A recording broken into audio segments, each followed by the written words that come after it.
Bueno, buenos días, bienvenidos y bienvenidas a todas y a todos. Vamos a arrancar hoy con la mesa número 14 del 11º Congreso Argentino Internacional de Teatro Comparado. Y vamos a arrancar ya con nuestra primera ponencia, que está a cargo de Miguel Ángel Nigro y Alicia Vera, de la Universidad Nacional de las Artes, y que se titula Conclusiones parciales para el desarrollo de un modelo aplicativo entre los sistemas de producción y la escenografía teatral. Así que Miguel Ángel, Alicia, todo suyo el espacio. Bueno, muchas gracias. Voy a compartir una pantalla.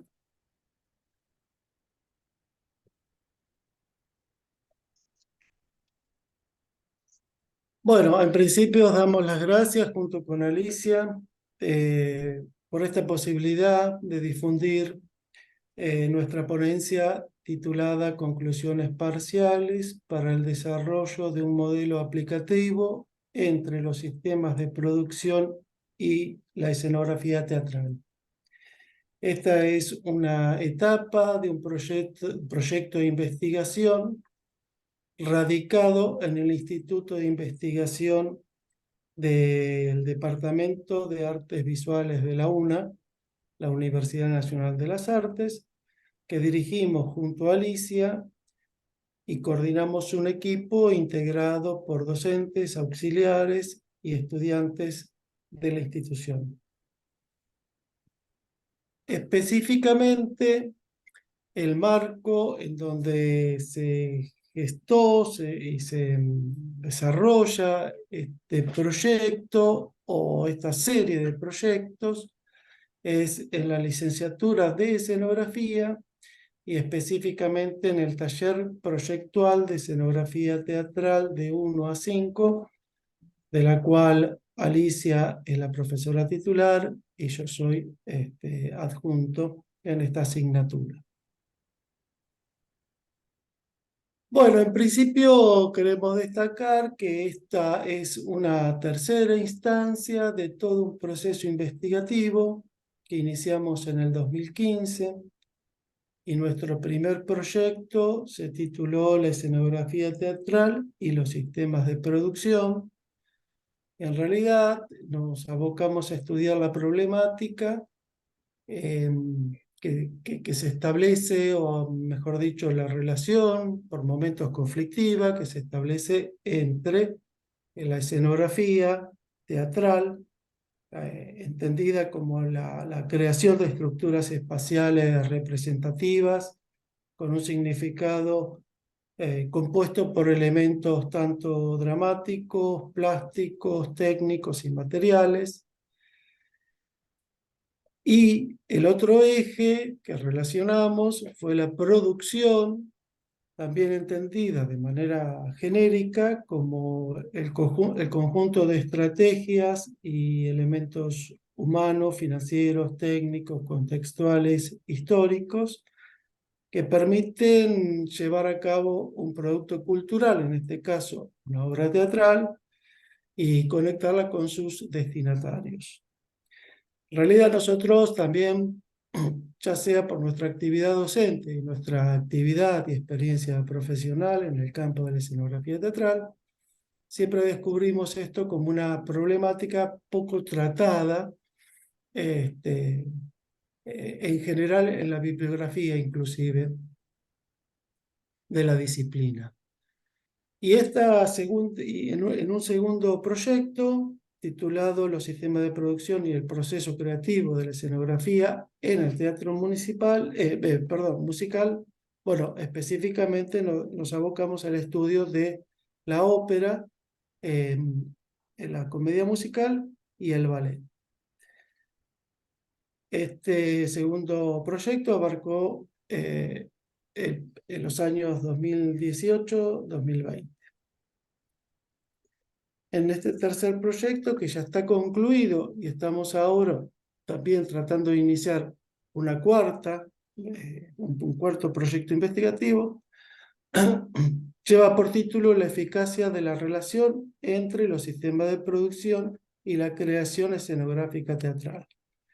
El objetivo general es diseñar un modelo preliminar o parcial de análisis teórico, pero aplicable a la práctica de la escenografía teatral, que tiende a resolver esta problemática que se plantea entre todas las estrategias de producción y la creación estética material de la escenografía como resultado final. Para ello, elegimos 4 ejes metodológicos. Por un lado, la observación directa de obras de diversos géneros, estilos, modos teatrales en distintos sistemas productivos. Estos sistemas productivos los dividimos en un sistema o un modelo de producción del teatro alternativo, otro del teatro oficial o público, y otro del teatro comercial. Digamos porque presentan distintas características. Por otro lado, otro eje fue la participación activa y pasiva en procesos creativos y productivos, bueno, viendo cómo se desarrollan algunas creaciones y cómo se ponen en escena en relación a la producción o a las estrategias de la producción. Y esto formó todo un campo de estudio muy amplio, muy heterogéneo y muy rico y variado. Y además lo cruzamos con una investigación bibliográfica que para nuestro objeto de estudio preciso en realidad suele ser bastante escasa. Bueno, a partir de ahí desarrollamos una serie de actividades que va a pasar a comentar Alicia con la próxima diapositiva. Las actividades consistieron en la búsqueda y análisis de la bibliografía, como por ejemplo el libro de Marisa de León, Producción de espectáculos escénicos, entrevistas a productores, directores, coreógrafos y escenógrafos y los profesionales que intervienen en una puesta en escena, el relevamiento de espacios escénicos de la capital federal, el análisis de representaciones teatrales y reuniones regulares con los integrantes del equipo. En nuestra próxima imagen, aquí estamos viendo la ficha que nosotros confeccionamos para el relevamiento de espacios escénicos, en donde no solo nosotros tomamos la medida del escenario o el espacio escénico, sino que también nos interesó el espacio de guardado, el espacio a los costados del escenario, o sea, los hombros, la medida de las puertas por donde entra la escenografía, la planta de luces de cada espacio, como estamos viendo, la cantidad de funciones que hacía cada espectáculo, si se compartía ese espacio y entonces cuál era el tiempo de armado y de desarme de una escenografía. Vamos a ver algunos ejemplos de obras que nosotros analizamos que pertenecen al año 2018, como por ejemplo El violinista en el tejado, que se representó en el Teatro Astral, y Tommy, que estuvo en cartelera en el Teatro Maipo, que pertenecen al sistema de producción comercial, y Divino Amore, del Teatro de la Ribera, y la obra Norma, que pertenecen al Teatro Oficial.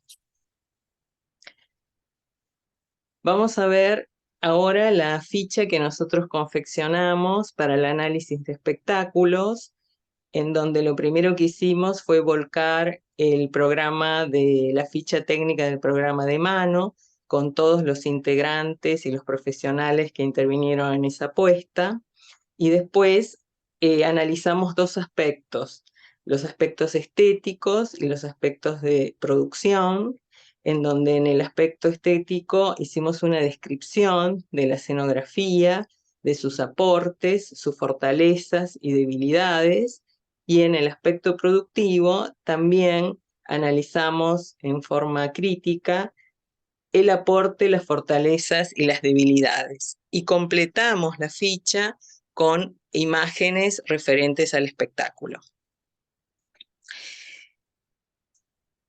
Vamos a ver, nosotros confeccionamos un cuestionario que nos hicimos para las entrevistas a los diferentes profesionales de los diferentes rubros, donde nos interesó saber en qué ámbito desarrollaba su actividad, ya sea público, privado, independiente, educativo. También le preguntamos quién era la persona, quién es la persona que lo convoca para realizar ese trabajo, qué es lo primero que él analiza al momento de aceptar ese trabajo, cuáles son las dificultades que frecuentemente encuentra y por último, como un espacio de reflexión, le pedimos un aporte sobre el tema que nosotros estamos investigando. Ahora nuestras actividades consisten en el orden, el procesamiento de la información y la documentación generada, en hacer un desglose y calificación del contenido de las entrevistas a los distintos profesionales, hacer una identificación de la visión de cada profesional a partir de su expertise y participar en jornadas, congresos y encuentros de investigadores. Para arribar a las conclusiones parciales, se extrajeron palabras claves que nos permitieron armar un mapa conceptual y en una segunda instancia aplicar el sistema FODA, que es un sistema de análisis de las ciencias sociales que examina las particularidades de un proyecto para reconocer las fortalezas, las debilidades, las amenazas y las oportunidades. De esa manera, estas variables se aplicaron a los 3 sistemas de producción, determinando los siguientes ejes para el desarrollo del modelo: los recursos económicos, la conformación y funcionamiento de equipos, la experiencia profesional, la espacialidad e infraestructura y el contexto histórico. Nosotros vimos que los recursos económicos es un ítem sobresaliente que afecta directamente a la escenografía, tanto su escasez como su carencia es una dificultad, pero también las deficiencias administrativas. Por ejemplo, en el sistema oficial vemos que a veces la burocracia es una debilidad, genera a veces dificultades en la comunicación y eso hace una tensión entre los empleados de planta del teatro y los profesionales que han sido contratados para ese proyecto. En el sistema comercial, en cambio, la operatividad es totalmente diferente. Nosotros pudimos detectar palabras como inversión, rentabilidad, ganancia, éxito. Todas las actividades están programadas y planificadas a través de cronogramas que tienden a la eficacia y la previsibilidad.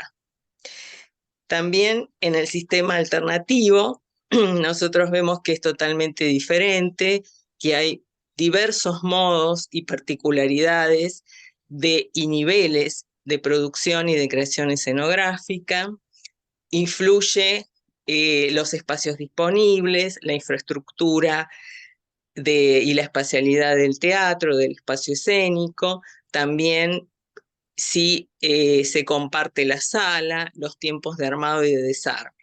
El sistema alternativo es semiabierto y la organización de las tareas tiende a ser mucho más flexible.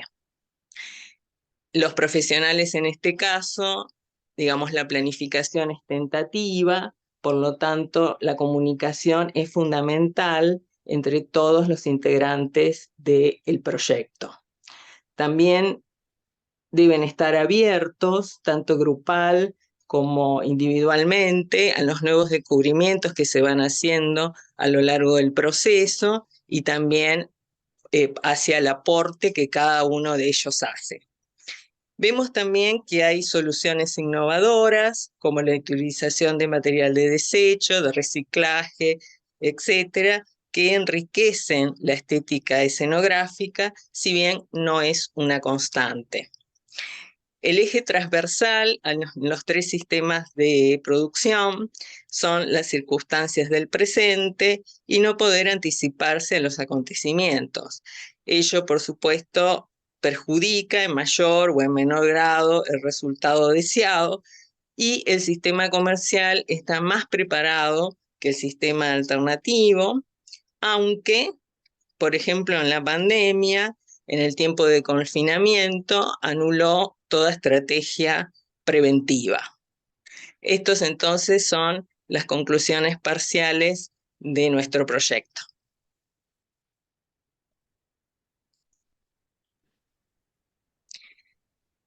Aquí les dejamos un contacto por si les interesa comunicarse con nosotros.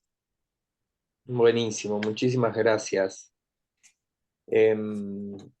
A continuación, entonces, vamos con la ponencia de Roseli Bodnar y María Luisa Martinazo de la Universidad Federal de Tocantins. Y la ponencia se llama Pluft o Fantasminha, de María Clara Machado, e os Odds, una reflexión sobre cultura y paz y sustentabilidad. Perdón si no la leí como, como correspondía. Todo tuyo. Bom dia a todos e todas. É um prazer estar com vocês. É um prazer ouvi-los nessa manhã. Eu cumprimento a mesa em nome do nosso anfitrião, o que está coordenando a nossa mesa, professor Luciano Percarra. Isso? Acho que quase acertei. Nós somos uma universidade do norte do Tocantins. Nós estamos no contexto amazônico. E como contexto amazônico, nós temos todas as dificuldades que vocês possam imaginar com relação ao contexto, né, do deslocamento, do custo amazônico e etc. Então, é uma grande oportunidade para nós. Nós gostaríamos de agradecer por nós termos esse tipo de participação, porque para nós realmente foi o que fez com que nós conseguíssemos participar. Então, mais uma vez, eu estendo os meus agradecimentos e faço o senhor, professor, portador aos nossos agradecimentos aos organizadores do evento. Essa pesquisa que eu vou reportar a vocês é uma pesquisa ainda muito inicial.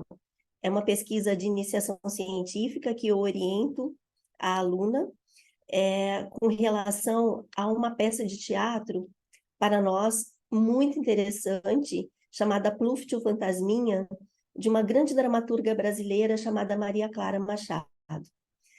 Nós estamos trabalhando justamente fazendo uma reflexão sobre os Objetivos de Desenvolvimento Sustentáveis da Agenda de 2030 e pensando nesse contexto que nós estamos passando um contexto político, estamos saindo agora, né? De um contexto político que foi muito difícil aqui no Brasil, sobretudo com relação ao desmatamento, com relação à violência que se estabeleceu no país de norte a sul.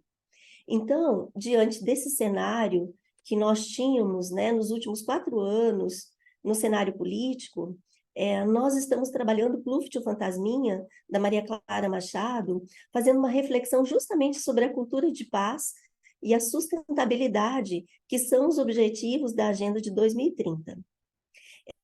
Nós estamos estudando com relação à obra, a partir da obra, com crianças, tanto na educação formal, nas escolas, como também na educação não formal, naqueles lugares outros que abrigam crianças ou que recebem crianças para outras atividades artístico-culturais. Então, a nossa intenção é refletir sobre algumas questões, como pertencimento, sentir-se parte de um grupo ou de uma determinada comunidade, a partir da leitura e reflexão trazida pelo texto teatral, que é o Pluft o Fantasminha. Nós fomos, num primeiro momento, nós escolhemos trabalhar com os P's, né, da ODS, dos Objetivos de Desenvolvimento Sustentável, que são a prosperidade, a paz e o planeta. Essas questões sociais, ética, os laços de amizade, de afeto que perpassam a peça, transformam uma comunidade, uma família que é estendida, né, que se torna uma comunidade para proteger uma menininha, e fala de uma amizade muito bonita entre pessoas muito diferentes. Não sei se posso chamar o fantasma de pessoas, entre personagens muito diferentes. Uma criança, uma menininha, e um fantasma que é Pluft. Então, essas temáticas, elas são muito importantes para os educadores da educação básica das escolas e também aqueles que trabalham com a formação de crianças em outros espaços que não os espaços escolares. Nós resolvemos fazer essas atividades da Agenda de 2030 justamente para nós contemplarmos algumas questões como a cultura de paz dentro da escola e para fora dela, dentro da comunidade onde a criança está inserida, no contexto familiar. Justamente pela grande eventos, vamos dizer assim, os eventos catastróficos de violência nas escolas que nós tivemos no ano de 2022 e agora em 2023, no primeiro semestre de 2023. É uma pesquisa que ainda está em andamento, ela está na parte da pesquisa bibliográfica e da pesquisa documental com relação aos ODSs e a análise e reflexão sobre a peça. Ela ainda não está efetivamente sendo discutida dentro das escolas, nós fizemos apenas uma inserção dentro da escola para nós percebermos como é que nós poderíamos fazer metodologicamente o trabalho posterior. Então, é um trabalho que ainda está em andamento. Pois bem, então, a partir disso, nós colocamos para vocês que, até esse momento, o nosso objetivo principal é estudar Pluft e o Fantasminha, a peça da Maria Clara Machado, e os objetivos de desenvolvimento sustentável, fazendo o recorte da prosperidade, da paz e do planeta. Justamente pensando, então, especificamente na cultura de paz, que é a nossa grande questão aqui no Brasil hoje. Os ODS é uma sigla para Objetivos de Desenvolvimento Sustentável, é uma política global aderida pelos países membros das Nações Unidas. Até setembro de 2015, 193 países membros concordaram com o estabelecimento dos 17 Objetivos de Desenvolvimento Sustentável e 169 metas para ser atingida na Agenda de 2030. Então, nós estamos estamos no ano de 2023, então nós temos uma série de questões, de metas, de ações até 2030. Segundo o portal brasileiro das Nações Unidas, os Objetivos de Desenvolvimento Sustentável são um apelo global à ação para acabar com a pobreza, proteger o meio ambiente e o clima, e garantir que as pessoas em todos os lugares possam desfrutar de paz e de prosperidade. Essa prosperidade, ela não é só material. A prosperidade, ela está sendo trabalhada nessa pesquisa como proveniente de uma cultura de paz e das boas relações. Então, onde há acolhimento, há afeto, há educação pelo amor, ela também é uma prosperidade dentro da própria escola e dentro da comunidade. E os ODS, então, eles são divididos em 4 dimensões. A primeira dimensão é a social, que diz respeito à saúde, educação, qualidade de vida e justiça. Ambiental, que está relacionada com a proteção do meio ambiente, proteção às florestas, ações contra o desmatamento, uso consciente e sustentável dos recursos hídricos e adoção de medidas efetivas contra as mudanças climáticas. O outro é o ambiental, o outro é o econômico, trata-se da utilização de recursos naturais, produção de resíduos e consumo de energia. E o último é o institucional, que diz respeito aos ODS na prática, né? Como cada país membro vai trabalhar com a Agenda de 2030. Tocantins, nosso estado da federação no Brasil é o Tocantins. Como eu falei para vocês, nós estamos na Amazônia, né? Nós somos, estamos contexto da Amazônia e nós temos todas as dificuldades desse contexto com desmatamento, poluição, o desregramento com relação ao território, de uso desse território, dos recursos hídricos, do excesso que nós temos aqui também com relação aos produtos químicos usados na agricultura e na produção animal.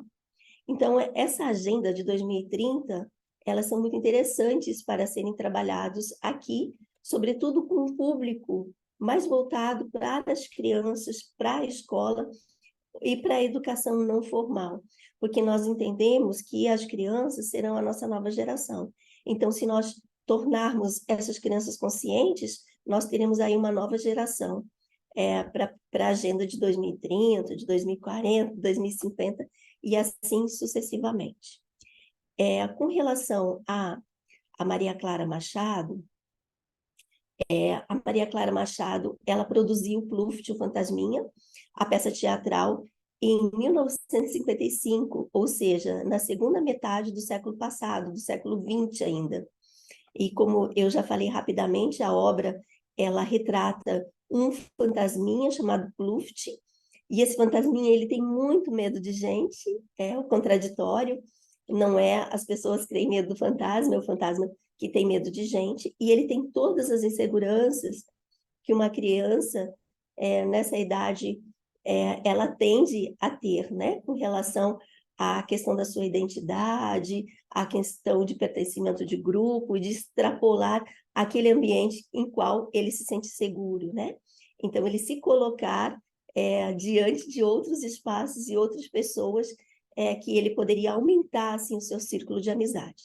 E a menininha é uma garota humana, ela se chama Maribel, e ela precisa muito da ajuda do Pluft para que ela vença alguns problemas com relação a um antagonista que está ao encalço dela em busca de um tesouro. Então, em linhas gerais, esse é o resumo da peça. A Maria Clara Machado, ela foi uma grande dramaturga brasileira.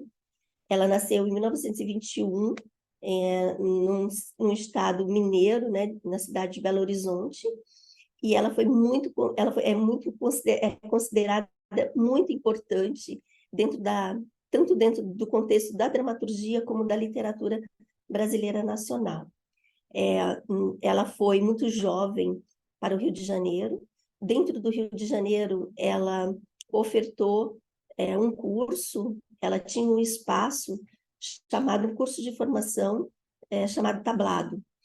O Tablado, ele foi muito importante, ofertado no Rio de Janeiro, e os ex-alunos do Tablado, hoje, eles estão no cenário nacional, trabalhando com o teatro e todas as outras linguagens ligadas a ele. Nós podemos destacar grandes diretores, grandes atores e atrizes, outros dramaturgos que passaram pelo Tablado. A Maria Clara Machado, então, como eu falei, ela faz quase que uma revolução dentro do teatro infantil brasileiro. Há teóricos e há críticos que dividem a história do teatro infantil no Brasil antes de Maria Clara Machado e depois de Maria Clara Machado. Então, embora escrita nos anos 1950, por volta dos anos 1950, ainda é um texto teatral muito cotidiano, muito odierno, que pode ser usado para diversas idades, inclusive para um público adulto. Tamanha a possibilidade de reflexão que a gente poderia ter a partir dele. A própria dramaturga também escreveu peças para adultos, mas então nós destacamos aqui o Pluft. Com relação às questões de sustentabilidade, na peça aparece o terceiro pilar, que é o pilar social, que abrange a promoção do bem-estar das pessoas, a equidade social, a inclusão e a garantia de direitos básicos. Então, essas são questões que podem ser discutidas dentro da peça. Então, esses conceitos, eles poderiam ser trabalhados dentro e fora da escola e poderia ser feita uma discussão com as crianças. Com relação à cultura de paz, a cultura de paz, ela é algo que transpassa toda a peça e que pode ser trabalhado de fato de diversas maneiras. O papel da própria educação na cultura de paz, como transformar a cultura de ódio, o discurso de ódio, que foi avassaladora em 2022 e 2023 aqui no Brasil, e como nós desconstruímos esse discurso de ódio e trabalharmos a cultura de paz dentro e fora da escola. Também seria interessante a gente pensar nas 6 dimensões da cultura de paz, que é o respeito à vida, a prática da não violência, a prática da generosidade, promovendo o compartilhamento de materiais e de tempo, visando acabar com a exclusão, porque são pessoas muito diferentes, né? Figuras muito diferentes. Pluft e Maribel, eles pertencem a universos diferentes e eles não estão excluídos, ao contrário, eles constroem laços de amizade e de companheirismo que são muito bonitos, muito potentes dentro da peça. Também uma outra dimensão é saber ouvir, defender o diálogo e a liberdade de expressão e de diversidade cultural a partir da peça, dentro e fora das escolas. Respeitar a natureza, prezar a sustentabilidade e, por último, um dos pontos altos é a solidariedade. São os laços de amizade que se estabelecem entre Pluft, o Fantasminha, e a Maribel. Então, essa solidariedade com relação a um problema enfrentado pela menininha é um ponto alto dentro da peça e que poderia ser trabalhado, então, dentro e fora da sala de aula, tanto na educação formal como na educação não formal. Então, esses são alguns desafios da Agenda de 2030 que nós podemos trabalhar dentro das escolas a partir da peça Pluft, o Fantasminha, e desencadear discussões sobre a cultura de paz e a não violência dentro e fora da escola. Então é isso, muito obrigada. Muchas gracias, Roseli, muchas gracias. La tercera ponencia está a cargo de Alejandro Casol, proveniente de la Università degli Studi di Milano, y se llama Un estreno aplazado, el extraño caso de Tercer Cuerpo de Claudio Tolcachir en los teatros italianos. Alessandro, todo tuyo. No se te escucha todavía. Había quitado el micrófono. Muchísimas gracias por brindarnos esta oportunidad de estar aquí, allí, a pesar de la distancia y de mucha distancia, como es el caso de algunos de nosotros. Voy a compartir la pantalla para lanzar una serie de diapositivas que tengo para la presentando comunicación de hoy. Se trata de una comunicación que será lo más rápido posible y está centrada efectivamente en Tercer Cuerpo de Claudio Tolcachir, aunque en realidad se ocupa más bien de su repercusión en el sistema teatral italiano, que coincidió con la pandemia. Entonces ha presentado una serie de problemas que se han intentado solucionar, no se han solucionado en realidad, pero que han dado lugar a una serie de operaciones de comunicación, de circulación, de difusión bastante interesantes.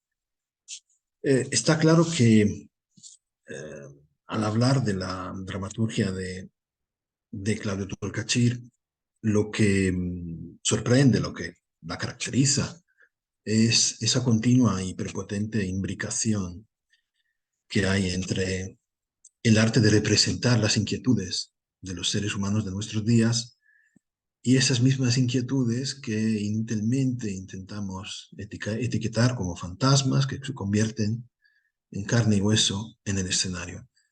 podría llegar a decirse, no sin cierto grado de provocación, que los textos de Tolkachir no existen, no viven, sino es solamente a través de su concreta realización escénica.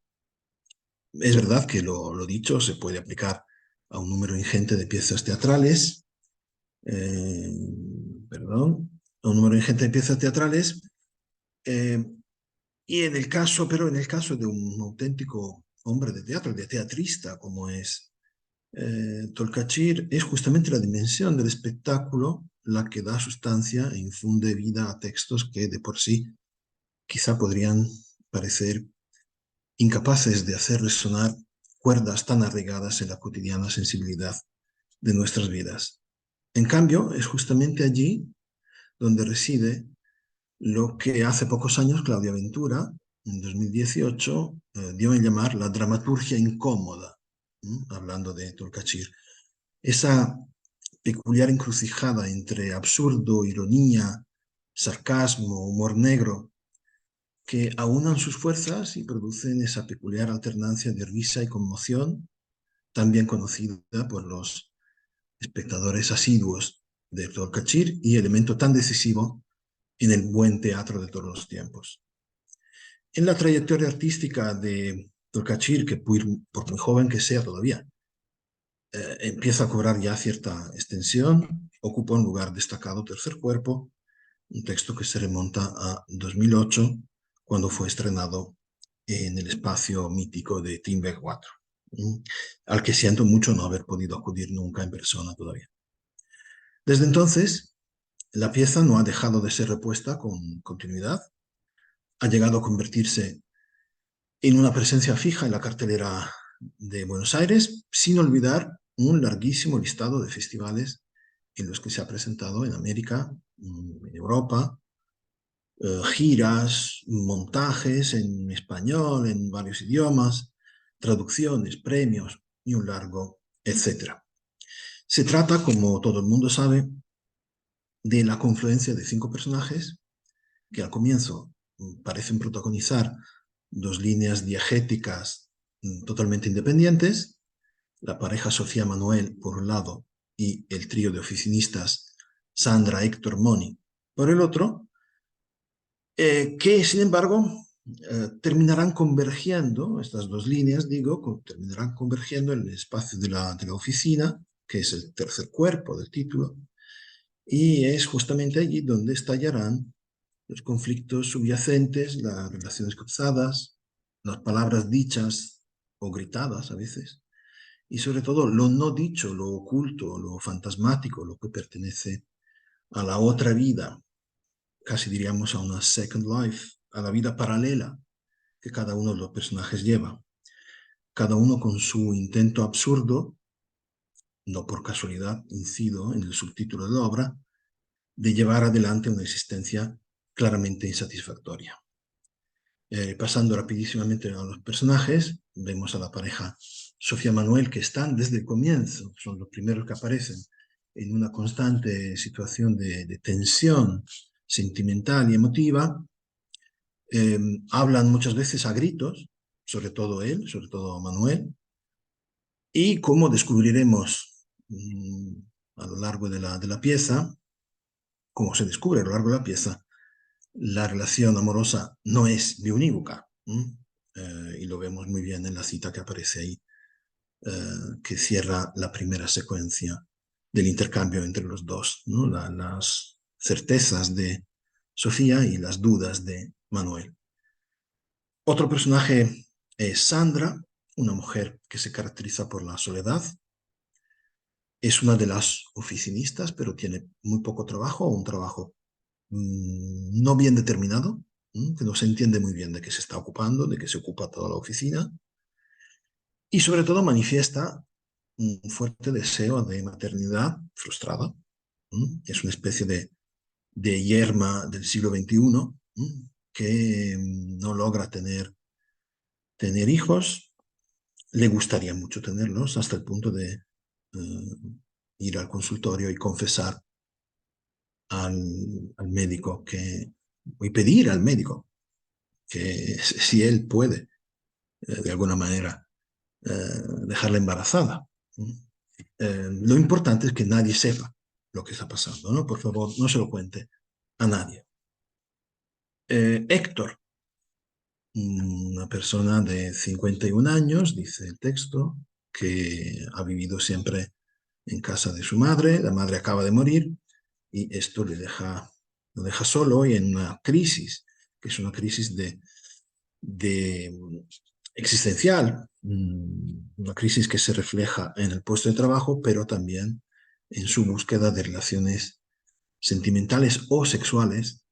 Aquí vemos una cita de un intercambio con una mujer que conoce, que encuentra una mujer o un hombre, no sabemos, que encuentra en un boliche, pero no se la lleva a casa o no se lo lleva a casa. Descubriremos que Héctor mantiene una relación sexual con Manuel. Y será esta la razón por la que las dos líneas diegéticas lleguen a cruzarse en la oficina. Y por último, he dejado a Moni, una persona de esas que conocemos todos los que trabajan en las oficinas, quizá en la universidad menos, porque no solemos compartir de 8 a 5 o de 9 a 6 la oficina con una serie de compañeros fijos, siempre los mismos, pero quien trabaja en una oficina, digamos, tradicional, sí, siempre tiene a la típica persona que sabe todo de todos, que gestiona y manipula a veces los secretos o la privacidad de cada una de las personas. Descubriremos que se ha quedado sola, totalmente sola, desamparada, y que vive literalmente en el puesto de trabajo. Aunque su idea es que se trate de una situación temporal. Bien, en la ocasión que nos reúne, como digo, no es tanto la pieza en sí que me interesa, que es una pieza que se merece, que ya se ha merecido estudios detenidos y que sin duda se quedará como uno de los hitos de Tolcachir y del comienzo del siglo XXI, del teatro argentino. En cambio, voy a detenerme rápidamente en un montaje concreto que tiene un historial y una cronología compleja. Me refiero a la producción realizada por el Piccolo Teatro de Milán, inicialmente para la temporada 2020-21, pero que pudo estrenarse solamente la temporada siguiente, en octubre de 2021. Se trata de un caso interesante de recepción y circulación en medio de un contexto especialmente desafortunado como fue la pandemia, más aún en Milán y en Lombardía, que tan duros golpes recibieron, sobre todo en la fase inicial de la difusión del virus. El historial de representación del tercer cuerpo se inserta, además, en un fenómeno cuyos márgenes quedan por conocer a fondo todavía. Me refiero a la recepción del teatro argentino en Italia, que adolece de la falta de un censo detallado de obras, dramaturgos, compañías y montajes.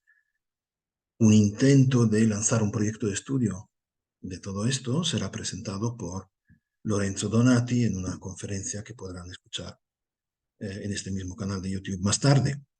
Y en cierto sentido, esta breve comunicación mía quiere ser una parcela de ese mapa todavía por dibujar.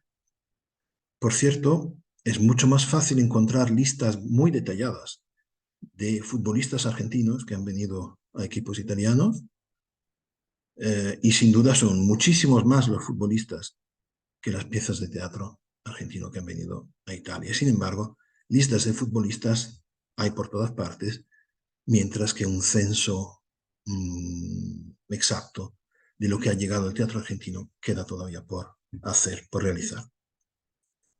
Por ejemplo, en el caso de Tercer Cuerpo,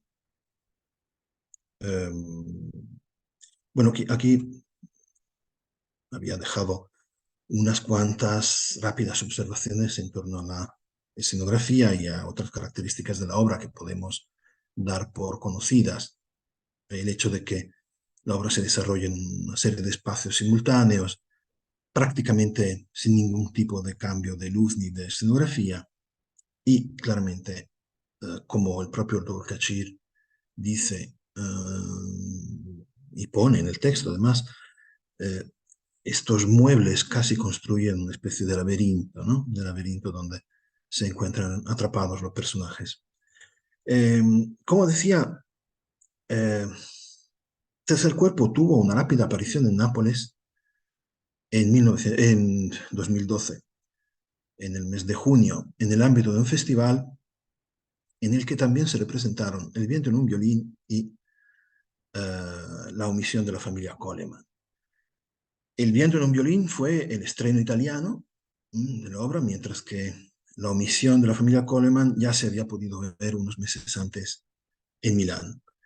La trilogía fue propuesta en castellano, con subtítulos en italiano, y huelga decir que en ese mismo festival se montaron nada menos que otras 3 obras argentinas, o sea, El tiempo todo entero de Romina Paula, y 2 reescrituras de Daniel Veronese, o sea, Los hijos se han dormido, que está sacada de La gaviota de Chekhov, y Espía, una mujer que se mata, sacada de otra obra de Chekhov, o sea, Tío Vania.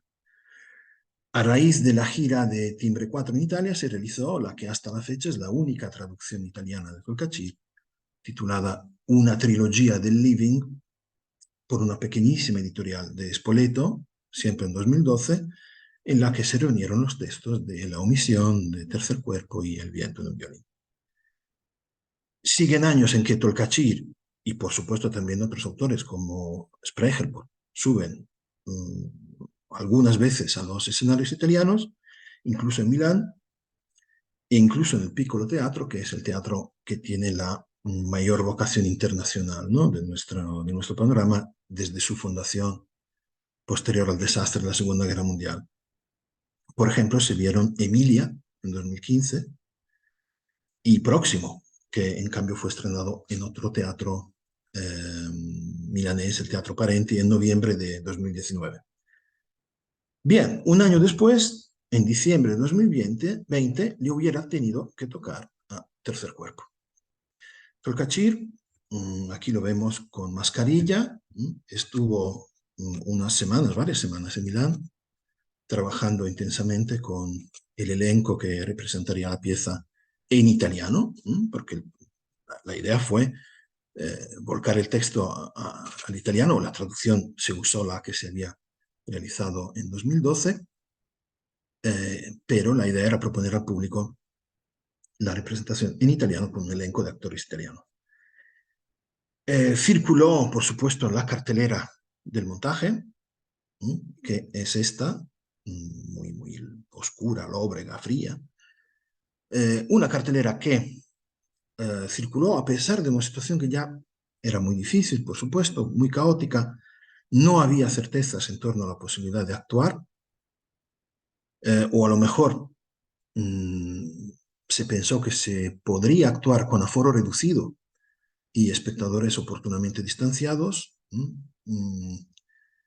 Tolkachir trabajó con el elenco de actores italianos que representarían la pieza, y sin embargo, la evolución de la segunda ola de la pandemia favoreció la adopción de protocolos muy restrictivos que implicaron, entre otras cosas, el cierre total de teatros, cines y museos. Uno de los decretos fue firmado en noviembre y otro decreto el 3 de diciembre, o sea, el día antes del estreno planeado, cuando ya se daba por descontado que no habría ninguna posibilidad de subir al escenario. Semanas de trabajo entonces perdidas por la desesperación de actores, técnicos, empleados a varios títulos, y es una situación que hemos conocido en muchos casos y en varios países. El montaje fue cancelado, por supuesto, y reubicado a comienzos de la temporada siguiente. En efecto, estuvo en cartel del 2 de octubre al 7 de noviembre de 2021 en la sala del Teatro Estudio, que fundó en su día, donde trabajó en su día Giorgio Strehler, y con un cartel que ofrecía una vista de la escena pocos momentos antes de que se apagase el foco de luz superior, lo que marca la conclusión del espectáculo. Esa fue la cartelera definitiva del espectáculo,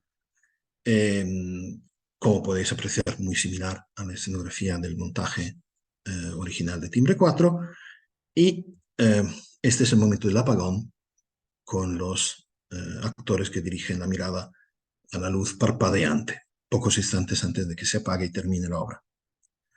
Los 9 meses que pasaron entre la cancelación del estreno, diciembre de 2020, y montaje real, octubre de 2021, se caracterizaron por varias protestas de los trabajadores del mundo de la cultura, desde los teatros hasta los museos, los conciertos, etc.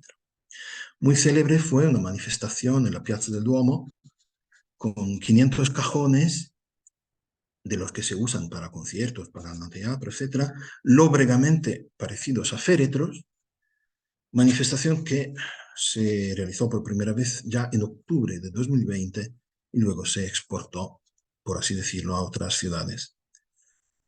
Edificio 3, que sería el título italiano de Tercer Cuerpo, a su vez se sumó a todo esto con una pequeña manifestación de protesta que se convirtió en un testimonio de resistencia y resiliencia del teatro frente a la grave situación. A raíz del cierre a tiempo indeterminado, el Piccolo fue subiendo a su página web una serie de materiales, entrevistas a Tolcachir, entrevistas a los actores, un documental sobre las pruebas y los ensayos generales, fragmentos de algunas escenas, que lograron mantener despierta la expectación del público por la obra, y efectivamente, una vez que pudo estrenarse, la obra fue acogida muy positivamente por el público y por la crítica teatral. Veremos ahora un brevísimo fragmento vídeo sacado de un documental realizado por el Piccolo en esos meses. Como podrán ver, se trata del intento de sacar a la plaza, al aire libre, los elementos de la escenografía e incluso a los propios actores, causando la sorpresa y la curiosidad de los ciudadanos. Eso recuerda de algún modo la iniciativa de Tercer Cuerpo al Obelisco, en el Obelisco, que fue realizado unos años antes. Aquí vemos una instantánea de un vídeo que retrata, que recoge esa experiencia, donde se pueden apreciar los actores de Timbre 4, la escenografía, los transeúntes, en un contexto urbano, soleado, en un lugar tan emblemático de Buenos Aires. Pero digamos que lo que fue esa iniciativa fue un intento de promoción y en general una manera de dar visibilidad al teatro independiente, mientras que en Milán pasó algo distinto. No se podía promocionar el montaje concreto, ya que los teatros estaban cerrados, pero sí se logró captar la atención sobre los problemas generales del mundo teatral en la época de la pandemia. Paso ahora a mostrarles el brevísimo clip, es 1 minuto y poco más, y espero que funcione todo perfectamente. A ver si logramos verlo. Ya, el teatro. Gente con la que compartís el proyecto y lo que te dicen, lo que ven. Eso es lo que a mí me enamoró del teatro, mucho más que el hecho de la función o del aplauso. El equipo del teatro es muy lindo. Yo acá sentí un equipo fuerte.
Eh, como habéis visto, se trata de algo totalmente diferente, ¿no?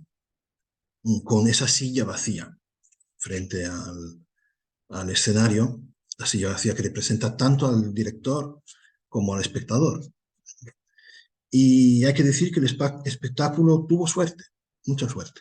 No solamente Milán, sino que al lograr salir de ese largo, larguísimo invierno de Milán, no de Madrid, eh, climática, epidémica y metafóricamente hablando, después de Milán empezó una extensa gira por la península italiana de norte a sur, en ciudades grandes y en provincias, Roma, el Teatro Argentina, además el Teatro Argentina, Torino, Pordenone, Reggio Emilia, Bolzano y muchas más. En definitiva, fue un acto de resistencia del teatro, casi un intento absurdo, retomando el subtítulo de Tercer Cuerpo, de sobrevivir a pesar de todo, contra viento y marea.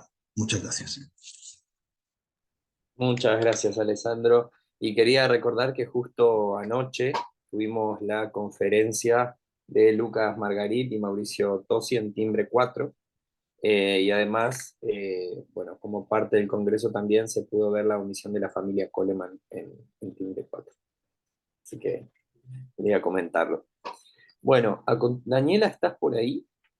Sí, aquí estoy. No pude Bien, solucionar mi problema de video, lo siento mucho, pero lo importante es que se vea el contenido, más que mi cara. bien. Bueno, te presento entonces Daniela Ulloa Burgos, de la Universidad de Concepción, de Chile. Su ponencia se llama Performar al hueco y performar la yegua. Alca Doma, de Sebastián Calfuqueo, y Yeguada Latinoamericana, de Cheryl Linet. Bueno, Muchas todo gracias, tuyo. Luciano. A vos. Muchas gracias. Bueno, buenos días a todos y a todas, especialmente a mis compañeros y compañeras de mesa. Gracias a la organización por este espacio, por el encuentro transfronteras tan bueno que nos deja la virtualidad. Así que voy a comenzar. Mi presentación lleva por título Performar el hueco y performar la yegua. Voy a compartir las diapositivas porque lo más importante son las imágenes. Así que veamos. ¿Todo bien? ¿Se ve bien la lámina? Se ve perfecto. Ya, muchas gracias. Bueno, performar el hueco y performar la yegua, Alcazomo de Sebastián Calfuqueo y Yeguada Latinoamericana de Cheryl Linet.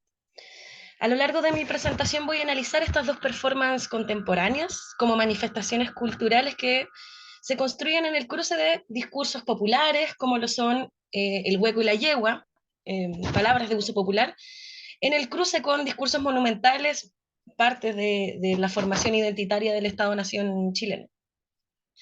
Estas dos performances tensionan sus contextos socioculturales y políticos, desestabilizan el andamiaje discursivo de la heteronorma y la matriz de dominio colonial. Además, me voy a referir brevemente al diálogo entre archivo y repertorio, que encuentra una relación de equilibrio, entendiendo que el registro no anula la existencia de la performance misma. Ahora, este análisis nace de la preocupación por el uso y disposiciones corporales disidentes en el espacio público. Los discursos de autoridad no solo corrigen, sino que norman el uso de los objetos, de la calle, los parques y la disposición de los cuerpos en ellos. Me pregunté entonces si nuestras acciones cotidianas se encargan o no de reproducir el uso normativo del espacio público. ¿Quién decide cómo abordarlo y cómo hacer crisis frente al discurso hegemónico que permite ciertas existencias y otras las castiga o las elimina derechamente? Muchas veces yo misma, yo creo que muchas de nosotras ha tenido que corregir el uso, su propio uso del espacio público por temor, por inseguridad, ¿cierto? Inercia, comodidad. Por ejemplo, caminar más cerca de las fachadas o cambiarse de ropa, elegir otras palabras, ¿cierto? Existe una carga gravitacional en el discurso del uso normativo del espacio que está cruzada por factores de género, de clase, de raza, identidad, cultura, etcétera, que nos lleva a juzgar y corregir cuerpos. Ahora, ¿dónde encontramos algún punto de fuga de esta norma? Y dentro de todas las manifestaciones porosas, yo propongo una que desestabiliza este andamiaje discursivo correctivo, que es la performance artística. Ahora sí. Voy a recurrir a los postulados de Erika Fischer-Lichte en torno al concepto de performance, cierto, que nace de la filosofía del lenguaje, pero que en el marco de las manifestaciones artísticas es necesario introducir algunas modificaciones para desarrollar una estética de lo performativo. Esta autora se distancia de Butler, la gran referente, cierto, de la performance, del desarrollo contemporáneo del concepto de performance, sosteniendo que las performances artísticas no necesariamente recurren a la repetición de discursos históricos. Esa repetición que para Butler es esencial en la formación sexogenérica, en una esfera heteronormativa, no lo es cuando pensamos en la performance como realización escénica, en tanto acto ritualizado, público, que se da en la copresencia de actores y espectadores.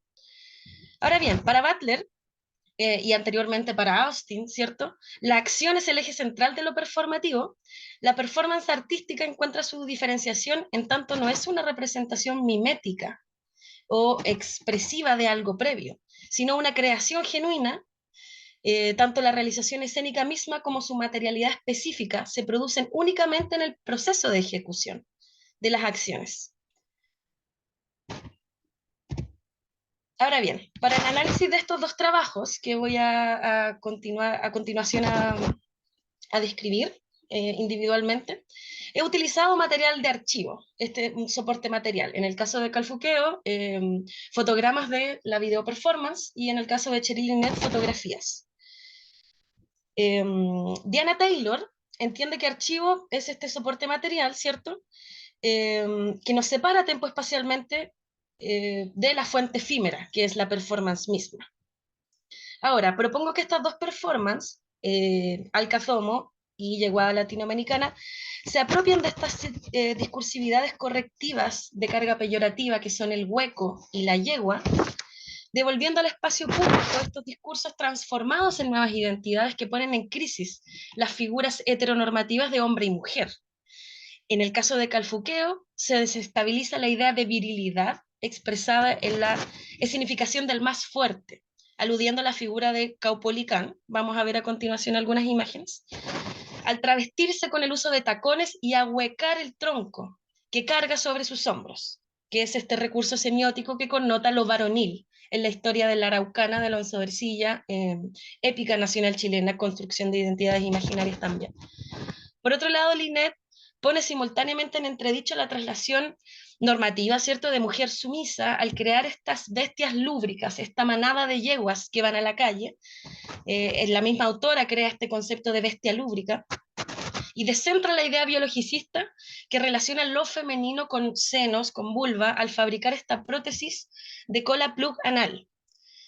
Ahora, vamos a comenzar primero con Calfuqueo. Los trabajos escénicos y plásticos y audiovisuales de Sebastián Calfuqueo se caracterizan por criticar la posición del sujeto mapuche dentro de la sociedad chilena contemporánea. En este trabajo, Alcazomo del 2017, el artista alude al logro de Caupolicán versado en la Araucana de Alonso Ercilla, en donde éste supera a sus compañeros Lincoyán, Paicavilla y Licura al mantener por 2 noches consecutivas un tronco de coihue sobre sus hombros. Esa hazaña le concedió el respeto de la comunidad, ganando el título de Toqui Mapuche, que entendemos como líder en el combate contra los ejércitos españoles en el periodo de la colonia. Ahora, Sebastián Calfuqueo replica esta hazaña en 7 lugares de la región metropolitana, utilizando 7 pares de tacones altos, referenciando los colores de la bandera de la comunidad LGBTIQA+. Y además, el tronco de coihue, ¿cierto?, es intervenido en su interior dejándolo completamente cóncavo o hueco. En Chile, el término hueco se utiliza para referirse a aquellas identidades que escapan de la heterosexualidad normativa. Desde un discurso correctivo, la palabra busca hacer notar la diferencia como un problema, un error en el uso y repetición de estas acciones o movimientos, y tal error termina perforando los dispositivos sexogenéricos convencionales. Ahora, simultáneamente, Calfuqueo se encuentra tensionando estos discursos monumentales, este histórico romántico de la figura del guerrero araucano, cierta imagen de virilidad y fuerza clave para la formación del imaginario nacional, y por otro lado el de hombre heterosexual que no puede y no debe mirar hacia la estética femenina. Al realizar esta performance, Calfuqueo propone un monumento travesti vivo, que pervierte y deforma estos discursos monumentales. El acto de ahuecar el tronco, de sacar la materia interior dejando un espacio vacío, implica dejar abiertas las posibilidades de significación. Este alcazomo, al levantarse como monumento vivo, anula la competencia como parte de la hazaña de Caupolicán. Acá no hay compañeros que estén compitiendo simultáneamente con este alcazomo. No hay con quien competir. No hay otros pares a quien remontar. Y dentro de los varios lugares donde se lleva a cabo, quiero destacar el Matadero Franklin, que es una zona de intercambio comercial histórica en el centro sur de la capital, en donde en el archivo y video performance de Alcazomo podemos escuchar las reacciones verbales de sujetos y espectadores anónimos, que por tiempo no voy a compartir por aquí, pero las personas que caminan por este mercado gritan a Sebastián hueco, o le gritan caupolicán, le gritan maricón, ¿cierto? Y la inflexión y tono de esas sentencias podemos entender que la intención es burlesca, mordaz. Pueden ustedes acceder libremente a este contenido audiovisual en la página del artista, que libera casi todas sus obras siempre. Ahora, durante el mismo año de la realización de Alcazomo, Cheryl Lynette comienza a producir 21 obras que hasta ahora integran la performance yeguada latinoamericana. Y para los fines de este trabajo me voy a detener solo en una de ellas, titulada Virgen del Carmen Bella, llevada a cabo durante la procesión de la Virgen del Carmen el último domingo de septiembre del 2019. Cheryl Lynette, luego de las 21 obras que integran esta performance, edita un libro llamado Yeguada Latinoamericana, Acciones, Archivo y Escrituras Críticas, en donde encontramos 16 parte del archivo de Yeguada Latinoamericana, específicamente Virgen del Carmen Bella. Perdón, Daniela, hay un ruido que está haciendo que por ahí impide que te escuchemos bien. Ah, perdón. Ahí un poco mejor, quizás. Sí, es como algo así intermitente que aparece. Ah, ok, ya. No sé qué será. Voy a poner atención, quizás. Tengo unas hojas aquí, así que quizás puede ser eso. Sí, es algo como unas hojas. Ah, Parece. perfecto. Ya, muchas gracias, Luciana. Bueno, en la primera fotografía vemos a la Virgen del Carmen en postura recta, como suele ser evocada en las imágenes y esculturas de procesión, pero hay ciertas modificaciones que se le aplican. Tiene uñas largas, brillantes, tiene labios rojos, sombras de ojos celestes, ¿cierto? Pelo negro, facciones duras, enjutas, gruesas. Y la Virgen de Cheryl Lynette es una virgen travesti que debe hacer notar la exageración de sus formas y usanzas de artificio para no ser confundida con normativamente una mujer. En las siguientes fotografías que vemos en la lámina, vemos a integrantes de la yeguada caminando con vestimentas celestes, velos blancos, guantes de encaje, pañuelos en el aire evocando cantos propios de la procesión. Y hasta aquí el espectador distraído quizás puede apreciar al conjunto como una manifestación común de feligreses católicos. Pero de pronto irrumpe una imagen que quiebra este ritual. Las yeguas se agachan, cabeza al suelo, falda arriba, dejan caer sus colas sobre el cemento. Quienes llevaban la imagen de la Virgen levantan sus faldas para mostrar el artificio final. La Virgen del Carmen es una virgen travesti con cola animal. Una virgen sexuada, animalesca, deseosa, artificial, extraña. Ahora, la procesión de la Virgen del Carmen es protectora de los marinos y fue una de las tantas manifestaciones traídas por la colonia española. Durante el periodo de independencia de los Estados-naciones latinoamericanos fue declarada protectora de las armas chilenas por Bernardo Higgins.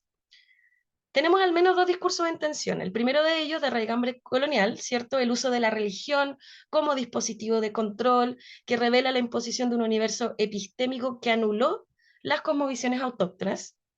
Y la segunda, de raigambre político-sexual, y es que la imagen de la Virgen nos revela un estado de pureza, la mujer emblema que cría, ¿cierto? Y que gesta por gracia divina, y que es la mujer madre no sexualizada. Al travestir a la Virgen, se pervierten simultáneamente estos dos discursos. María se vuelve no mujer, se vuelve animal deseante con su cola de prótesis plug anal, propia de las prácticas sexuales de sumisión y masoquismo. Ahora, en Chile la palabra yegua posee un sentido peyorativo para designar a la mujer no femenina, la mujer que traiciona, que desea, habla y ejerce su agencia pública. Al generar esta manada de yeguas que habitan y recorren el espacio público, se genera un quiebre, tanto en el rito de raigambre colonial como lo es la procesión, como en la imagen de mujer que no debe mostrarse descubierta. Además, hay un tercer factor que entra en juego, y es que la zona erógena no es la vulva, es el ano estimulado por esta prótesis rectal. Así como en Alcazomo, el elemento semiótico de virilidad perturbado era el tronco hueco el tronco hueco, ¿cierto? En esta virgen es la cola y es la prótesis. Ahora, una vez expuesto a estas dos performances, me parece importante señalar que la existencia de estos archivos de performance no anula, por supuesto, la performance misma en tanto acto efímero. Ambos transportan una historia y agencia individual que además permite el distanciamiento estético. Por otro lado, entendiendo que la condición colonial consiste precisamente en negarle al colonizado su identidad como sujeto, las propuestas autorales de Calfuqueo y Linet devuelven al espacio público identidades que problematizan y tensionan los discursos normativos. Este hueco y esta yegua son el resultado de una sutura de vínculos entre imaginarios prohibidos, cierto, negados, que encuentran una posibilidad de existencia en la performance. Por otro lado, la imposición colonial de la escritura, que destaca el profesor y crítico literario Martin Lienhardt, implicó la imposición arbitraria de un nuevo sistema en el cual el predominio absoluto de la escritura relegaba a la ilegalidad diabólica otras escrituras, marginando, por supuesto, la comunicación oral. Ahora, los trabajos de performance de Calfuqueo y Linet han sido analizados desde sus archivos, y tales archivos no anulan el repertorio, ¿cierto? Que es la performance efímera. Por lo tanto, logran trascender la fetichización del registro porque precisamente la existencia de la performance no reproducible e instalada y realizada en un tiempo y espacio particular dialoga con el archivo como dispositivo de distanciamiento estético. Ahora, por último, Walter Miñolo, el semiólogo y profesor, formula que la homogenización discursiva de categorías como indio, como negro, ocultan una lógica colonial que anula la porosidad de las identidades latinoamericanas. Al decir hueco y al decir yegua se reduce una amplia gama de corporalidades, identidades que quedan reducidas. Precisamente al reapropiarse de estos discursos y al devolvernos al espacio público, se encarna este discurso llenándolo de contenido y dando cuenta de esta heterogeneidad profunda. Voy a nombrar solamente algunos puntos importantes para finalizar, que desestabilizan en estas dos performances el andamiaje colonial. En primero de ellos es que Cheryl Linet, al proponer esta bestia lúbrica, levanta una manada de mujeres animales que no montan la yegua, sino que son las yeguas, y estimulan esta zona erógena, ¿cierto?, que sugiere una sexualización no reproductiva y por lo tanto no efectiva en la lógica capitalista. En la esfera política, los elementos semióticos del tronco y la cola son armas que signan estas identidades puestas en marcha en el espacio público. Por supuesto que desestabilizan la heteronorma, y la colonialidad, por supuesto, quedan entredicha o atacada. El travestismo de Calfuqueo y de la Virgen del Carmen son un desafío a la monumentalidad religiosa, ¿cierto?, y épica en el caso de la Araucana de Alonso de Ercilla. Y finalmente, la propia existencia de estos repertorios amenazan públicamente la matriz epistémica porque toman los discursos de control como formas de exploración contrasexual. Hemos entendido entonces que estas dos acciones de Linet y Calfuqueo son una síntesis de discursividades en conflicto y me parece que sería importante quizás retomarlas, proyectar sus propuestas como una propuesta desmonumentalizante a propósito de las revueltas sociales ocurridas en Chile el 2019, incluso estamos prontas a conmemorar 50 años del golpe militar en Chile. Sería importante analizar estas performances y otras de estos autores y otros autores también, como una forma de desmonumentalizar y desmitificar figuras populares, locales, pero también discursividades monumentales. Muchas gracias. Muchas gracias, Daniela.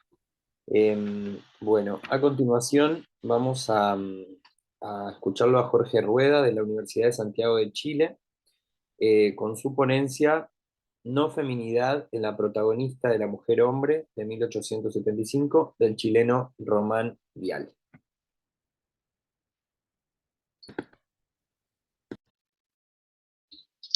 Hola, buenos días.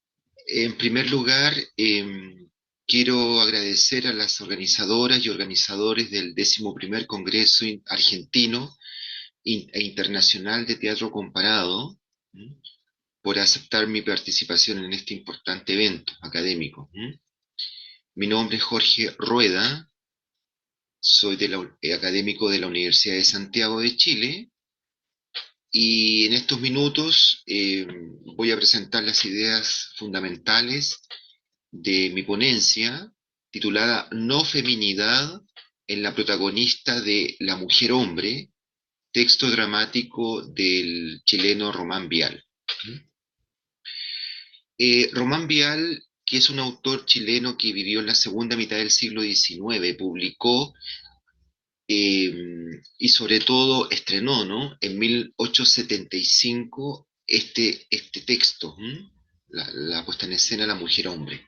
Muy en síntesis, el texto muestra a la protagonista travestida en un cuerpo masculino, con el cual, gracias a este cuerpo masculino y a su actividad pública, ¿no?, ha alcanzado independencia económica y reconocimiento social en el espacio público. A partir de lo anterior, entonces, esta ponencia interpreta la expresión de la protagonista como un gesto subordinado al cuño normativo de la época, y analiza la minusvaloración del sujeto femenino como ley de estructura dramática del texto. Muy en síntesis, el título La mujer hombre de la obra aplica a la protagonista, cuyo nombre es Florentina y que aparece en la mayoría de la acción con el nombre Florentino. Florentina, entonces, quien como sujeto individual y ante las relaciones sociales del mundo público, como sujeto cultural, ha optado por travestir su condición femenina en masculina. Si es que hay un elemento interesante en esta obra, bueno, es importante rescatarla, ¿no?, una obra de 1875, es que instala un tema clave, ¿no?, para lo que significa el recusamiento y la revisión del rol de la mujer en el programa republicano de las naciones, ¿no?, ya independientes del siglo XIX. La mujer se pensó como un agente que contribuía también a la política de construcción de la República, pero desde el hogar. Aquí en Chile por lo menos fue clave el concepto de ángel del hogar, ¿no? Entonces, en qué medida la mujer transmite los valores republicanos, el amor a la patria, el amor a los héroes nacionales desde el ámbito privado de la casa, ¿no? En ese sentido, entonces,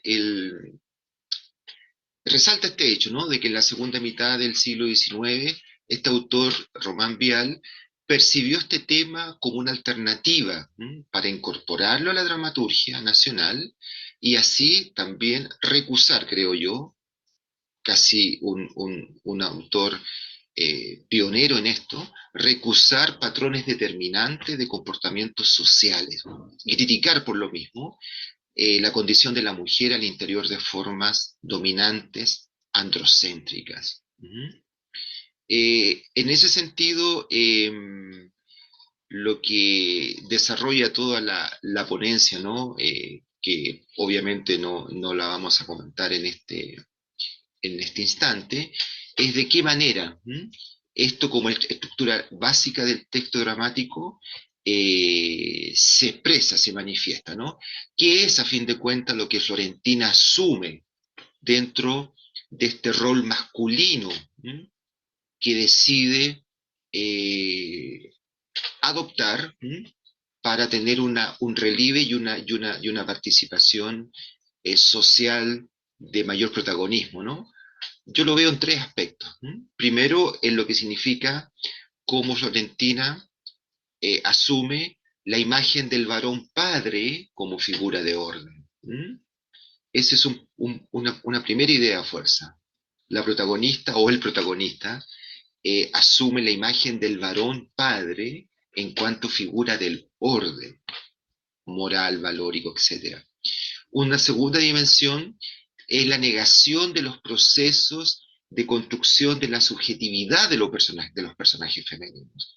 Los personajes femeninos se ven en su totalidad anulados en lo que significa la construcción de su condición como sujetos, ¿no? Independientes. Y una tercera dimensión es, que también se manifiesta en la obra, es el arquetipo de la mujer dominada por la pasión y la irracionalidad. Por la pasión y la irracionalidad. Bueno, solamente para poder ejemplificar, ¿no? Estos tres aspectos donde se manifiesta la no feminidad en Florentina, que es Florentino en realidad como personaje de la obra, podríamos comentar el hecho de que aparece este primer código, esta primera dimensión que constituye esta revisión o este recusamiento a la matriz social de la sociedad chilena de la segunda mitad del siglo XIX, ¿no? Recordemos que esta obra se estrena en 1875. Entonces, para ejemplificar, ¿no? Este primer aspecto, esta primera dimensión, la construcción del varón padre en cuanto figura fuerte, encargada del bienestar familiar.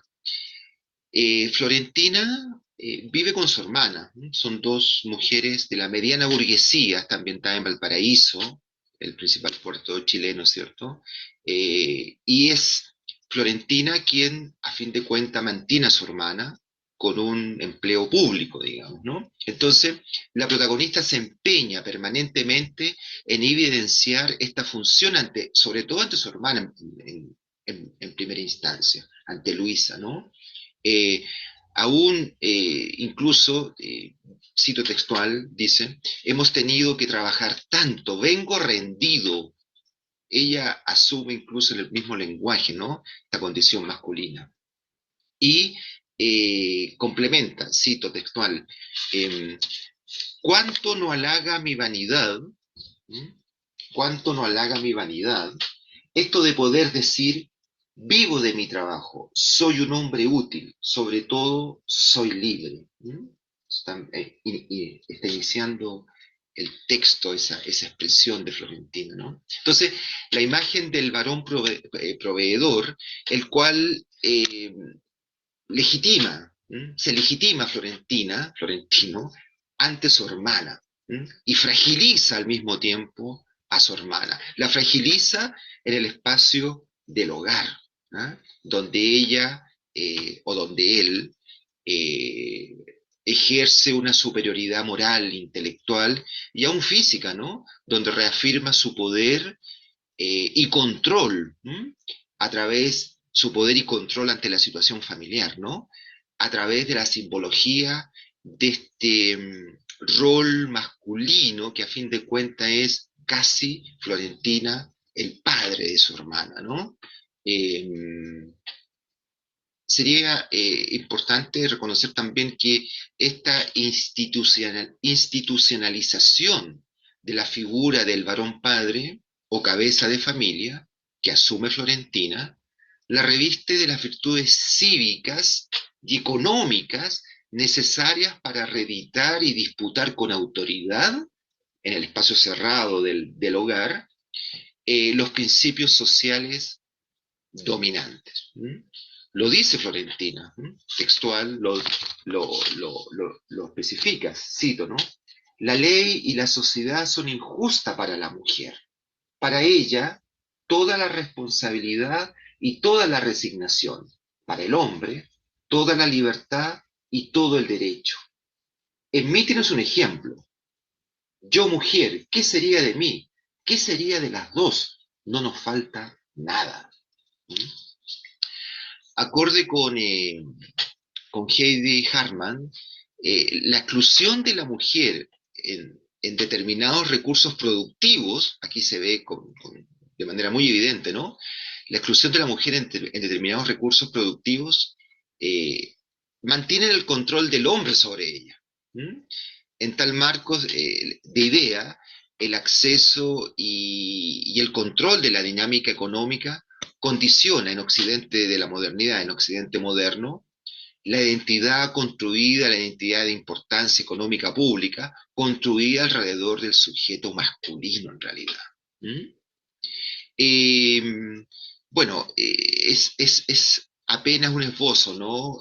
Trabajando con el texto de este primer aspecto, de esta primera dimensión. ¿Mm? Quería dar un ejemplo de en este resumen, ¿no? En estos minutos que expongo. ¿Mm? Bueno, los otros dos aspectos, las otras dos dimensiones, como les había indicado, la negación de los procesos de construcción de la subjetividad de los personajes femeninos es otro pilar temático muy fuerte, ¿no? En la obra, y también, en tercer aspecto, el arquetipo de la mujer dominada por la pasión y la irracionalidad. ¿Mm? El título entonces, no feminidad, lo extraigo a partir de una categoría de Pierre Bourdieu, ¿m? Donde esencialmente este pensador enfatiza, ¿no?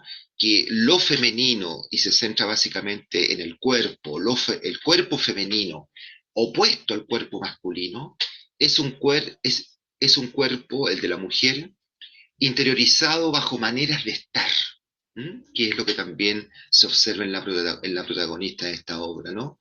Dice Bourdieu, textual, ¿no? Dice, la oposición entre lo masculino y lo femenino se realiza en la manera de estar, de llevar el cuerpo, de comportarse bajo la forma de la oposición entre lo recto y lo curvo, entre la firmeza, la rectitud, la franqueza, quien mira de frente y hace frente a quien lleva su mirada.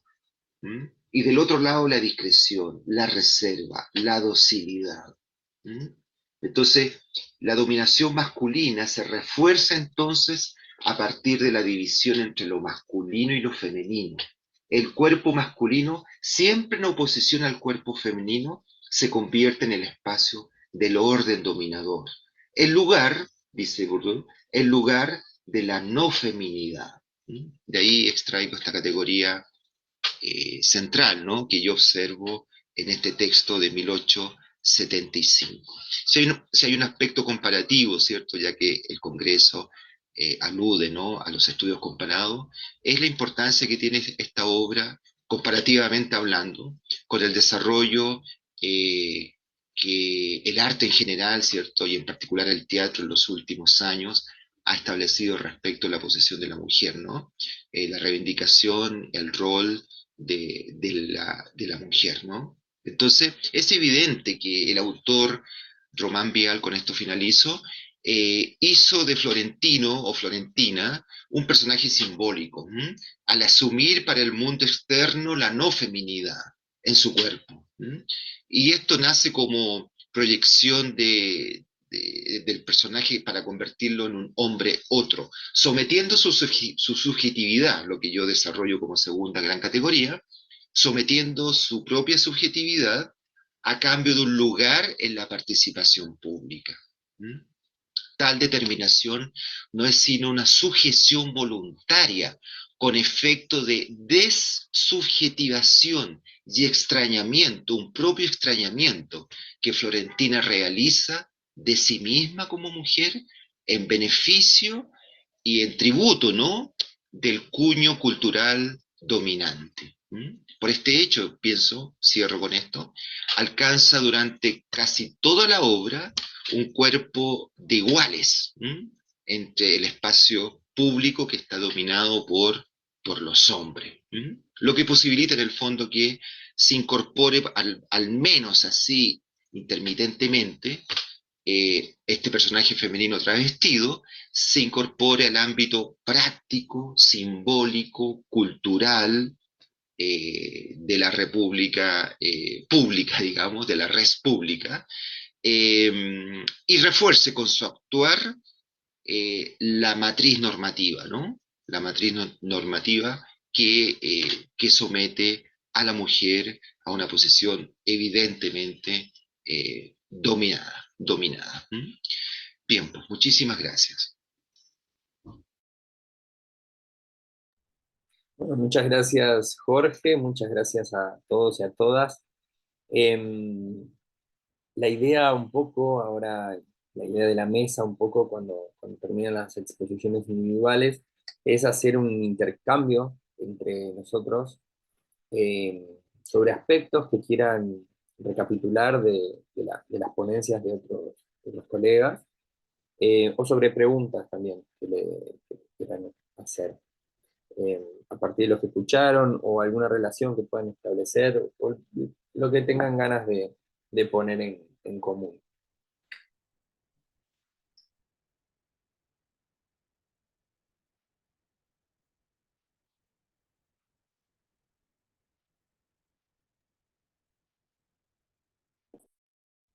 Sí, hola. Yo quisiera preguntar a Daniela, porque ella, bueno, habló de la receptividad un poco que tuvo una de las performances y me quedé un poquito intrigado con lo que pasó con la performance de la Virgen, que es la Virgen de, perdón, era la Virgen La Virgen del Carmen, del Carmen. sí. ¿Cómo fue, y digamos, que, cómo es la sociedad un poco chilena o en relación a ese aspecto religioso, sagrado, que, cómo fue la respuesta? Y se puede Claro. evaluar. Bien, en el caso de la Virgen del Carmen, que es una de las advocaciones que tiene la Virgen María, ¿cierto? Sí, Bueno, esta es una de las varias obras que tiene la Yeguada Latinoamericana. Esta en particularmente se instaló en la misma procesión. Al inicio de la procesión, la yeguada, ¿cierto? Esta manada de mujeres con esta cola que al principio estaba cubierta por las faldas, estaba completamente confundida con la procesión misma, ¿cierto? Al inicio era indistinto, las personas observaban, y esto todo es descrito por la misma autora y por personas que observaron esta performance posteriormente, participaron de esta procesión al inicio sin confundiéndose con las masas.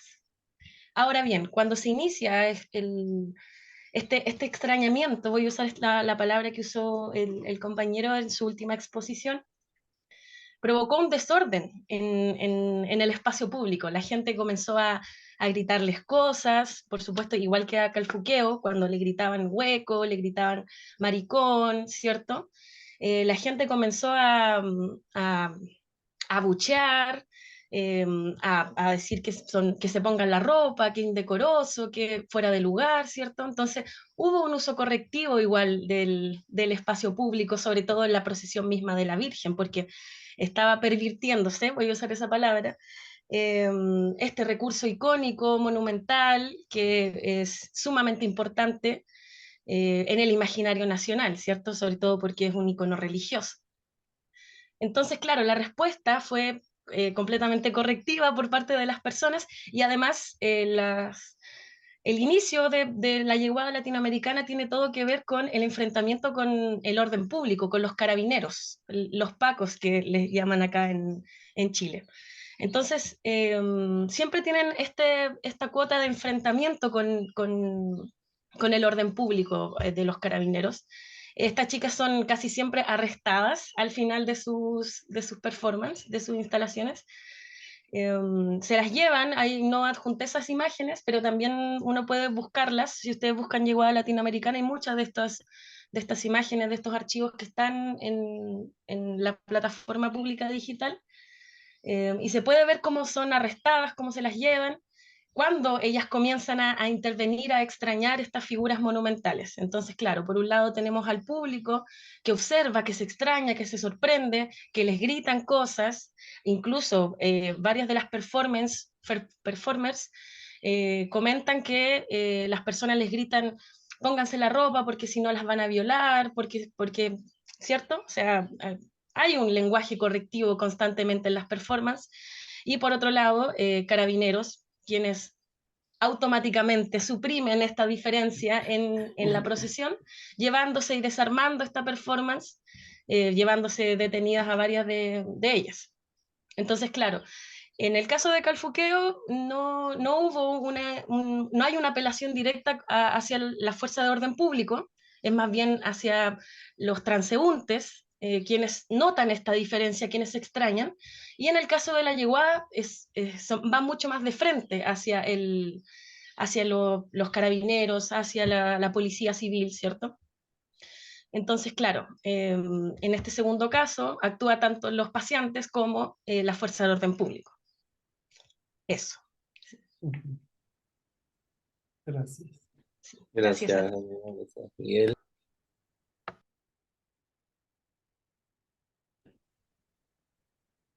Sí, puedo.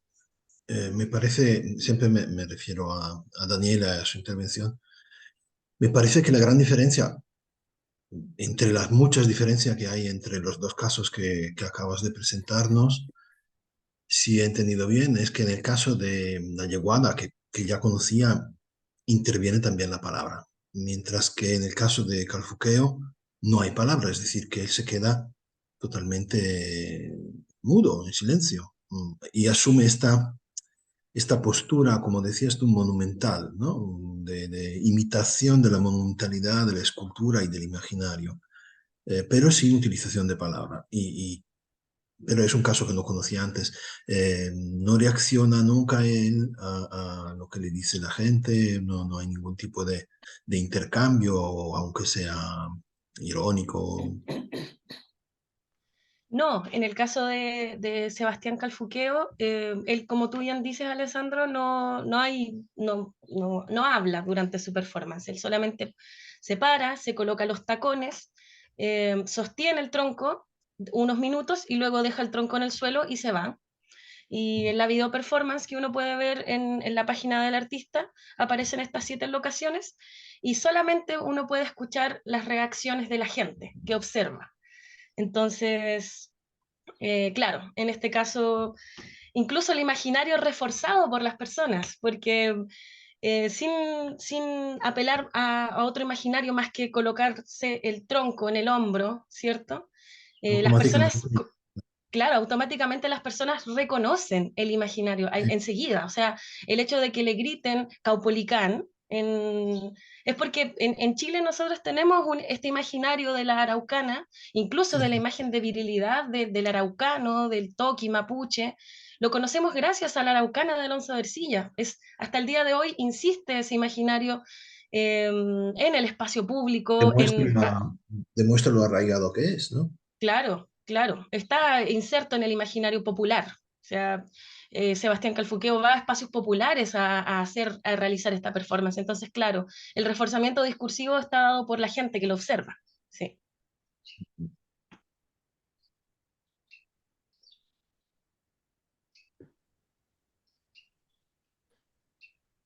Bien, a mí me quedó resonando algo que dijiste, Alessandro, sobre los textos de Tolcachir, que decías al principio de tu ponencia, que toman, digamos, fuerza recién cuando son puestos en escena, si no entendí mal o si no tomé mal la expresión.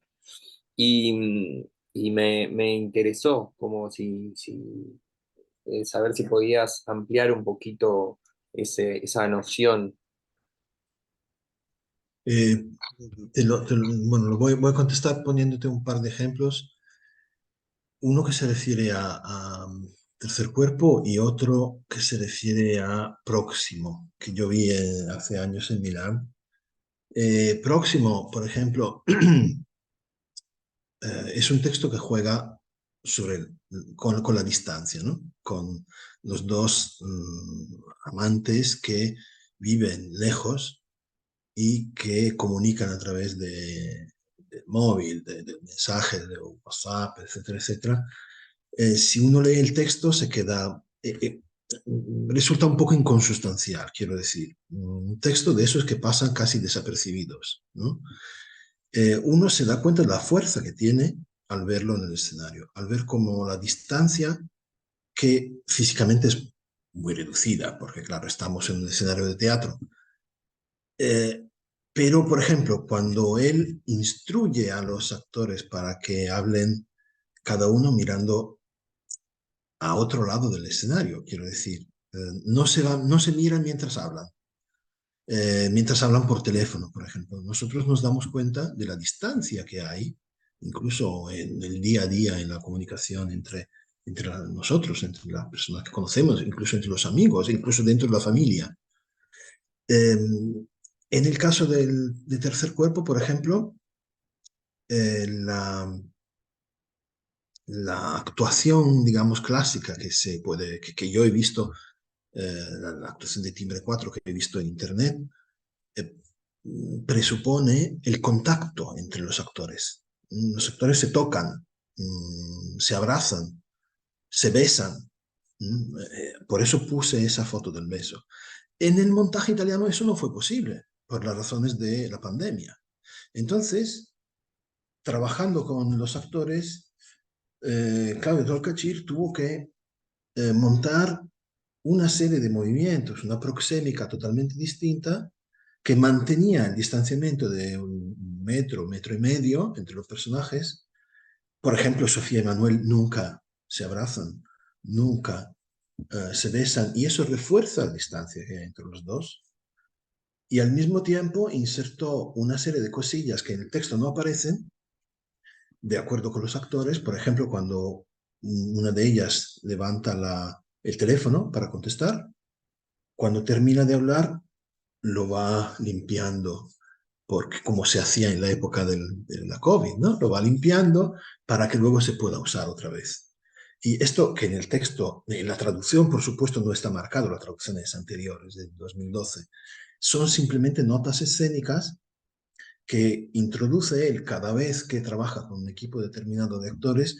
Está acostumbrado a trabajar con sus actores, entre comillas, incluso sus alumnos en Buenos Aires, pero por ejemplo en este caso especial, que tuvo que trabajar con 5 actores desconocidos que habían sido seleccionados por el Piccolo, ha tenido que hacer un trabajo completamente distinto. Y es curioso observar en los materiales que se han publicado en la web, como al comienzo, por ejemplo, necesita una traductora que está allí con ellos trabajando, y poco a poco Claudio ya va manejando totalmente el italiano y dando instrucciones en italiano e interactuando con los actores, y la traductora simplemente desaparece. Y él va construyendo con los actores el texto que es el mismo fundamentalmente, con algún retoque típico de la traducción, algún realia, alguna referencia a Buenos Aires que se cambia con referencia a Milán. Esto es obvio, pero también va realizando, manteniendo el espíritu y la conformación de la obra, algo ligeramente distinto, ¿no? Le da una vitalidad distinta según las circunstancias. En este sentido, creo yo que el teatro de Tolcachir se aprecia mucho más viéndolo que no leyéndolo. Mientras que, por ejemplo, en el caso de un Rafael Sprechelburg, por ejemplo, ciertas reflexiones, ciertas vueltas de tuerca que le dan a las cosas, se aprecian tranquilamente leyendo el texto, sin necesidad de verlo. O un Mayorga, por citar un dramaturgo español. Un Mayorga no estás obligado a verlo en el escenario, lo puedes leer y si logras entender todos los subsentidos que propone, lo entiendes. Tolcachir creo yo que hay que verlo en el escenario. Sí, sí, sí. Sí, lo pensaba más o menos por ese lado, pero bueno, quería escucharte a vos decirlo. Gracias, Alessandro. Nada. Cuestión más, una pregunta más. Eu poderia, professor, por favor? Eu só gostaria de agradecer pela manhã maravilhosa. Eu saio com tantas reflexões artísticas, políticas, sociais, e eu fiquei pensando o quanto o teatro é potente em todos os países latino-americanos e para fora deles, de nós repensarmos muitas questões. Então, eu gostaria de agradecer a oportunidade de ouvi-los, cada um dentro do seu universo. Fiz várias anotações e, com certeza, vou me retroalimentar das falas de vocês por muito tempo, pesquisando coisas que eu desconhecia. Então, eu gostaria de agradecer. Muito obrigada. No, gracias a ustedes, gracias a todos, y creo que sí, que es como decís, el teatro es muy potente y estos encuentros que podemos hacer desde distintas partes del mundo también son muy potentes y al final somos una comunidad, ¿no? Estemos donde estemos, hablamos el mismo idioma que es el teatro. Y bueno, y gracias por haberse sumado al Congreso y gracias por todas sus ponencias y por que todas fueron muy valiosas y muy interesantes y muy diversas. Em, Así que bueno, muy agradecidos desde el Congreso y bueno, los que puedan estar presencialmente los esperamos y los otros los esperamos los próximos años. Muchas gracias a ustedes. Muchísimas Muchas gracias. gracias. Muchas Y gracias a bueno, todos y a todas. gracias. Gracias.